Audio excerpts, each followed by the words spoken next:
Honorable Ma'am, respected teachers and my dear fellows, Assalamu alaikum. I would like to wish you happy Independence Day. My name is Muhammad Ansari.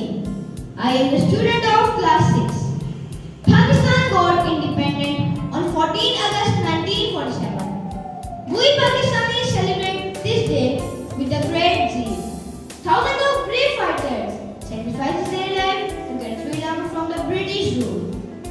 Due to these freedom fighters and our brave heroes, we are living a happy life. We must perform all duties as a responsible citizen and support country development. Let us all test today to work hard and make country strongest, powerful and developed country in the world.